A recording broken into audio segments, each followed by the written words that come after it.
The second day of midterms, Arena 1, the atmosphere was still as lively as the previous day. The audience then saw the talent evaluators from major guilds such as Blade and Creator's Sacred Grace melting with them. The quality of the audience was much different from the first day. It was natural because the match of the day was between Rank 1 Cube Cadet Kim Suho versus Rank 8 Cube Cadet Yohei, and Rank 3 Cube Cadet Rachel versus Rank 4 Cube Cadet Chai Nayun, a match between the top-ranked first-year Cube Cadets. They were really excited to watch it. They wondered. The first match was between Nayun versus Rachel, right? Isn't that too disadvantageous for someone long-range archer like Nayun? While Hajin himself was now listening to their conversation quietly from the back, he silently thanked that extra characters for the description. Nayun should have lost badly against Rachel today. It was impossible for her to win against Rachel using a crossbow, a weapon that did not suit her talent at all. After the two cadets climbed into the arena,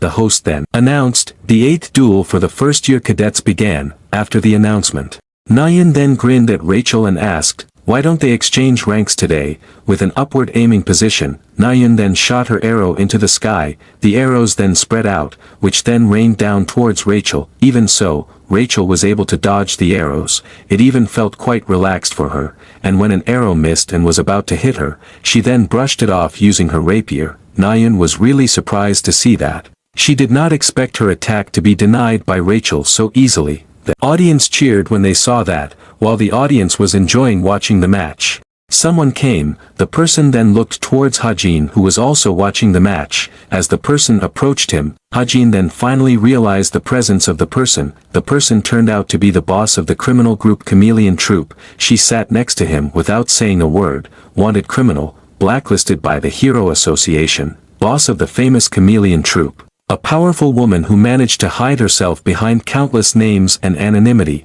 The only person in the world who knew her name was him, and her name was. But his thoughts were soon interrupted when he saw an audience who accidentally poured his drink towards her. Hajin was completely shocked and horrified to see that. The audience then immediately apologized. He felt very guilty. He asked if she was okay. Hajin still couldn't wake up from his shock when he saw that. Shortly after that, the match then ended, and the winner was Rachel as Hajin had expected. Hajin then gave the boss a tissue to clean her face. The boss didn't seem to expect this to happen to her. She then thanked him for the tissue. Hajin said that it was nothing. The boss said that she watched his match against Cadet Kim Horak, the ability he showed during the match. She asked him if that was his talent. The boss then gave him her business card. Hajin was surprised to see that. On the business card Hajin also saw the name of the boss, which was Li Xiaofeng.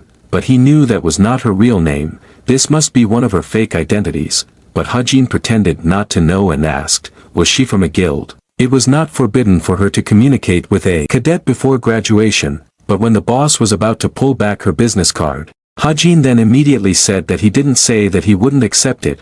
While looking at Kim Suho's match that had already started, the boss then said that she couldn't give him exact details, but she guaranteed that it would be beneficial for him. After her goal was achieved, the boss then said that she would leave. She asked him to please contact her anytime. Seeing her walking away, Hajin confusedly thought there should be no reason for the boss to meet him in person at this time. He was also confused why she was here. After a while, the host then announced the winner of the match between Kim Suho versus Yohei. The winner was Cadet Kim Suho. After today's match was over, the audience then left the arena. After watching Suho's match today, they really felt amazed at him. They also still couldn't believe that Nayun lost against Rachel. This was also the first time for them to witness a talented Korean cadet lose against a foreign cadet. Hajin himself was now taking back the drones he had installed throughout the cube. He wondered if his surveillance drones had found anything. He would have to check later at the dormitory. But as Hajin was walking to the dormitory, he suddenly heard the sound of sobbing, and when he looked for the source of the sound, he then saw Nayun, who was crying secretly. Seeing that, Hajin then remembered about this incident in the novel. In the original story, Suho encouraged Nayun when she was sad because of her defeat. It became the catalyst that caused Nayun to have feelings for Suho. You can win if you try harder, let's fight hard together. Hajin knew such nonsense would not help Nayun now. In her situation like this, sometimes in life, giving up is necessary, but giving up was not in Suho's dictionary. He would not suggest it to anyone, and he himself would not give up. Nayun would not let go of her bow because of Suho, but Hajin suddenly got an idea. Nayeon was then surprised and confused when she suddenly got a message from someone. The message was of course from Hajin. He said that he watched his match. Nayeon was then confused to read that. But what made her even more confused was when she read Hajin's next message. Hajin said that he had already said it. She was more suitable for using a sword than a crossbow. Now it's not too late. Just like him, he suggested that she change her weapon from now on. He also sent a thumbs up emoticon to her. Nayeon could only be stunned reading that. Right after that, Suho and Yonghan finally found her. Suho asked, "Where has she been?" They seem to have been looking for her. It took a long time until he found her. Why did she just run away? But he was then shocked when he saw Nayeon's face, which looked full of anger. Nayeon was very angry because Hajin pretentiously told her to change her weapon that she had practiced from childhood. Suho could only be confused to see that. Time continued to roll, and the first midterm practicum exam match had ended. After Hajin returned to the dormitory, he then checked the footage on his drone. There he saw the footage of Jungyeon killing a security guard. He then stopped the footage at that scene. He was silent for a moment. He was very surprised when he saw it. He wondered, was he also part of the chameleon troupe? He killed people without hesitation. He kills people just because he wants to, just for his personal satisfaction. In this world there are many people like that. This world has become a comfortable world thanks to science and magic, but behind it there are inhumans, who consider themselves above morals and rules, even though they are also humans. But they reject the existence of heroes, with supernatural powers greater than ordinary villains, which are used against heroes. They are villains. Villains in the novel are not the only thing to worry about. Thanks to the co-author who has changed the plot of the novel, it is now impossible to know what kind of villains will appear in the future. The next day, midterm practicum, at the monster subjugation exam site, seeing the cadets who had gathered, the magician in charge of the exam this time then introduced herself to them. Before the exam began, she would briefly explain it first. What they saw them in front of was the place where they would carry out the exam. There, they had to defeat the illusory beast summoned by the magician. This test is much more dangerous than the training they have done before.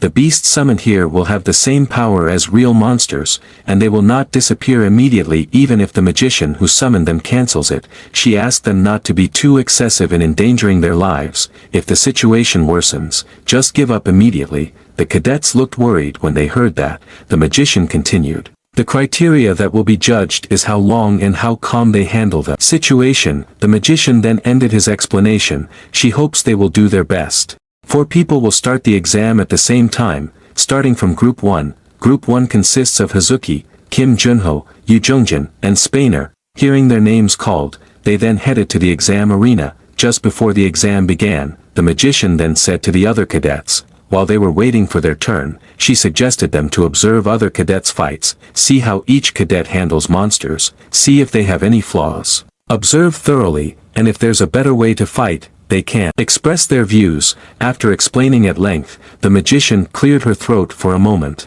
She then asked them to turn off their smartwatches, and also, their reports will also affect the exam grade, so she asked them to do their best. It was really bad news for Nayeon. After saying that, she then started the exam now. Hearing that, a magician then summoned illusory beasts to each cadet. The illusory beast Hazuki is facing right now is an evolved ghoul, and when the illusory beast attacks towards her, she looks quite overwhelmed in blocking the attack. While watching their battle, the other cadets look pensive and analyze the match deeply for the report material. Time is ticking. Now it is the turn of Group 2 to carry out the exam. Lee Yonghan joined the group. He looked very confident when facing the illusory beast. He then concentrated his magic power in his fist, and threw it towards the beast. He managed to subvert the illusory beast with just one powerful attack and made him completing the exam. After that, it was the turn of Group 3 to carry out the exam. Chai Nayeon joined the group. She finished the illusory beast she faced quite easily by showering it with arrows. Nayeon laughed happily after successfully completing the exam. Time continues to roll. The main characters have been called one by one to carry out their exams. After who knows how long, it is now the turn of Group 10. Hajin joined the group. The illusory beast he is facing right now is Chrome Wolf. Hajin faces the illusory beast in a stable way. He will continue to shoot at it from afar until it falls. If he continued like this, he would finish his exam without any problems. But the emergency alarm suddenly sounded while he was doing his exam. The whole room was suddenly red. Hajin was then shocked and confused to see it. The other cadets were the same. Junhyuk, as the exam security officer, then got a call from someone. He then asked, "Is there something happening at the exam building?" Hearing his question, Yangji then scolded him. She told him to focus on his guard. Junhyuk could only apologize for hearing that. Yangji then asked him, "He knows about the guard who was killed while on patrol yesterday, right? Now this is an emergency." She told him to stay alert. Junhyuk understood. By the way, he then asked, did she know where the source of the vibration was? Yangji replied, they speculated that the source of the vibration was on the ocean floor in his direction, but they could not find the exact location. Hearing that,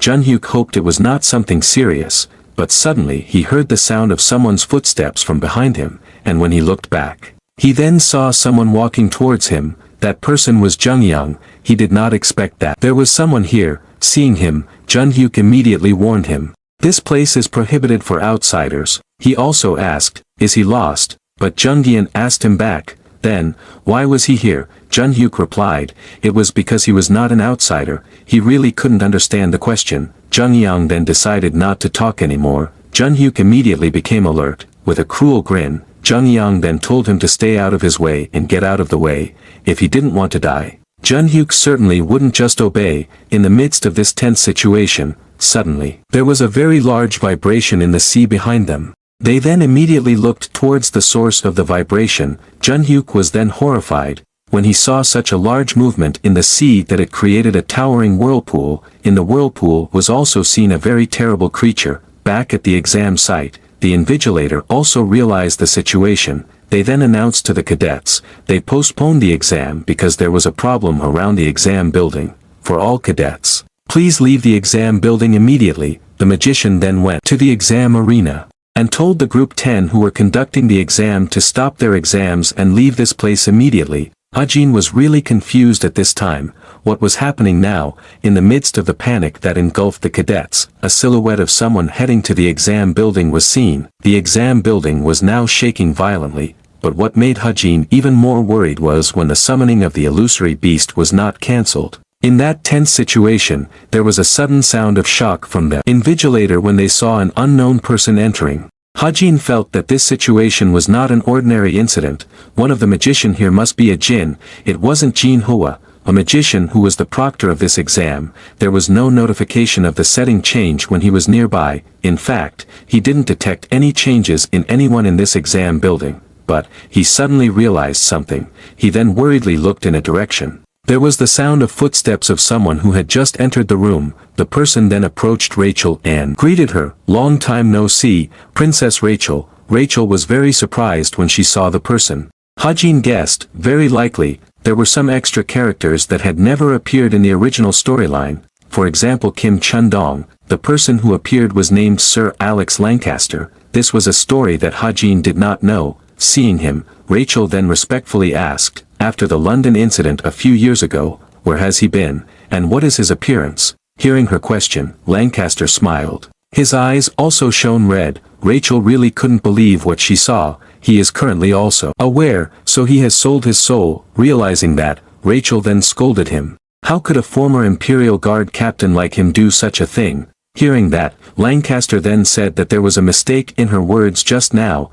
He did not sell his soul. A new lord simply took in his soul, a soul that was betrayed by the very country he devoted his whole life to. Rachel gripped the hilt of her rapier tightly when she heard that. She realized, there seemed to be no point in talking to him. She would catch him in this place.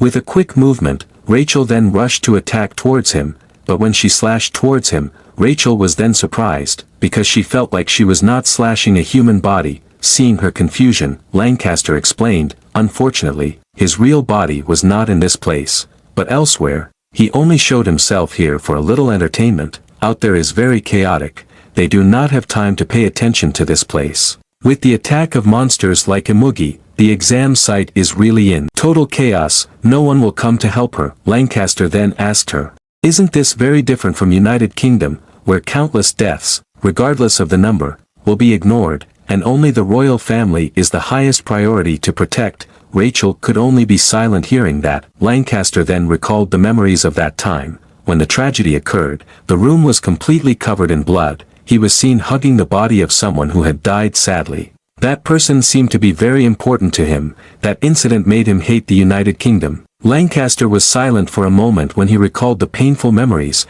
He actually wanted to talk more. But he didn't seem to have time. He then said goodbye to her. Seeing him about to leave, Rachel then immediately tried to stop him, but her efforts were in vain, because Lancaster then disappeared from there, and where Lancaster disappeared, then someone appeared, the person carrying a dagger and dressed like an assassin. Without saying a word, the assassin then rushed to attack Rachel. Rachel was then surprised to see that. She then immediately used her rapier to withstand the assassin's attack, but she was overwhelmed by how powerful the assassin's attack was. They clashed many times. But Rachel always lost when their attacks clashed. Her body was even slashed everywhere. Rachel realized she could not win if she faced him directly. She had to take risks and aim for an opening. But before she could even carry out her plan, the assassin had already attacked her first. He targeted her hand holding the rapier. It made her rapier thrown from her hand. Her situation was really dangerous at the moment. She was facing an assassin who was much stronger than her with no weapons.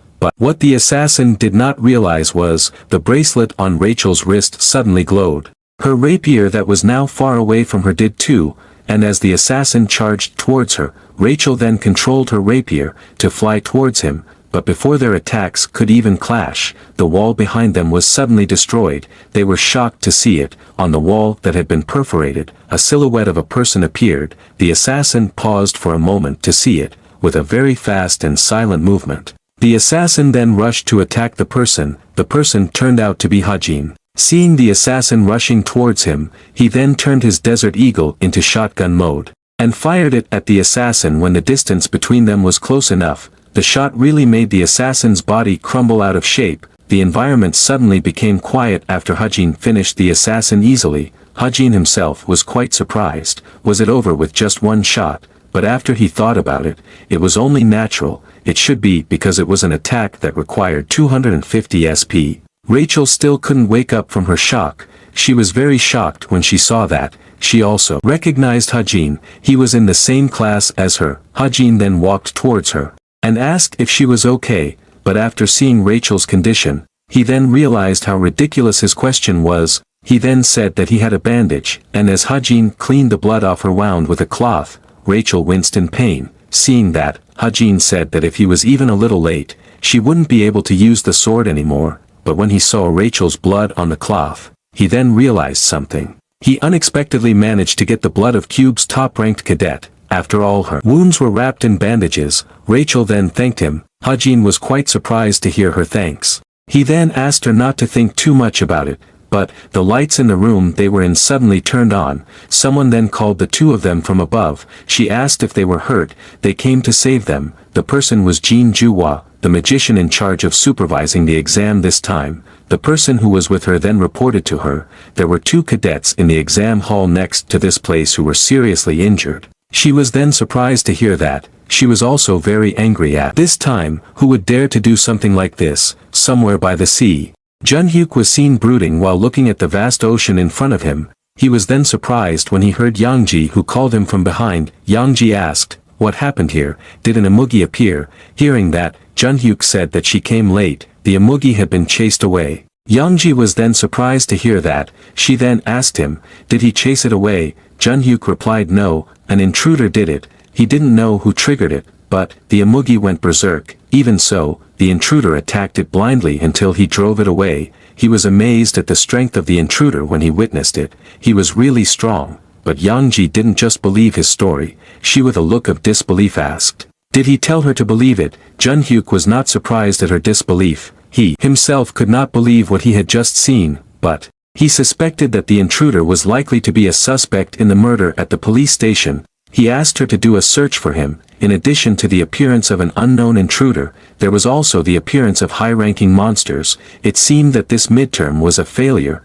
He thinks it will be difficult for Cube executives to escape reprimand because of this incident. In conclusion, the Cube monster incident that happened yesterday became a worldwide issue, and the midterm was postponed, because many people were assigned to clarify this incident to the public and assist in rectification. After that, both tests and subjects were cancelled. and the cadets were able to enjoy 10 days of unexpected vacation. The cadets were seen celebrating. Kim Soo-hyuk was annoyed to see that.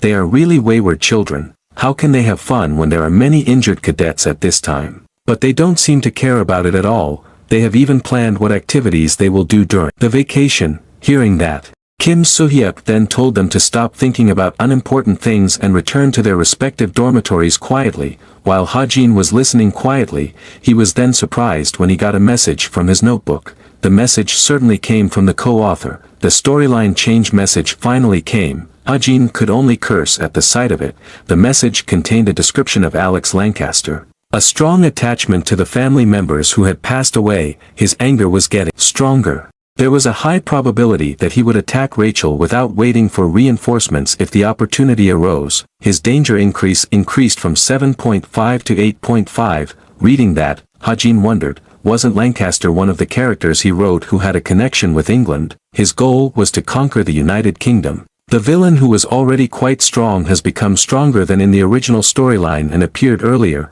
Hajin could only curse. If he knew this would happen, he would have increased the number of kind characters, but he felt that this was not too bad. He managed to get Rachel's blood, but when Hajin was thinking about it hard, his head was suddenly nudged by someone. That person was Nayun. Hajin then looked at her in confusion. Seeing that, Nayun then mockingly asked, "What are you looking at?" Hajin then got annoyed at that, but he decided to ignore her. The incident was seen by Soho and Yonghan. Yonghan asked, "Did they fight again?" Soho was silent for a moment. He then uncertainly asked, "Don't they look more familiar than before?" But Yonghan didn't feel the same. He even asked him, "Is there something wrong with his eyesight?" After finishing her class, Nayun then returned to the dormitory. After getting there, she then smiled proudly because she had successfully bullied Hajin. Why did he start a fight if he couldn't do anything? But when she was about to change her clothes, she suddenly got a message. It was her assessment report during the exam.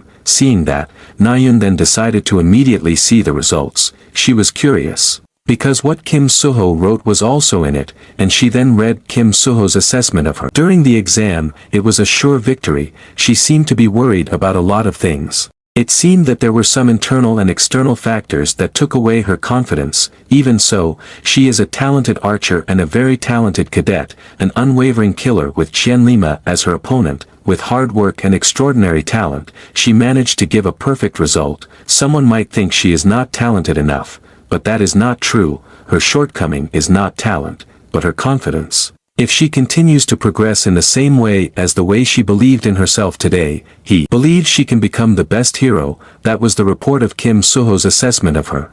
Reading that, Nayun felt that this was very embarrassing, but it managed to restore her confidence. No matter what others said, she decided to stick with the crossbow. After that, Nayun then read the assessment report of others. The author of the report turned out to be anonymous. She didn't know who this was, but it was a very long assessment, and she then decided to read it. But as she continued to read the assessment report, the worse her mood became. She was really very upset when she read it. She then shouted in annoyance. Her shout was so loud that it startled Hazuki, who was walking outside her room. Nayun realized who the author of the report was as she read it. She was really upset. She would not forgive this bastard.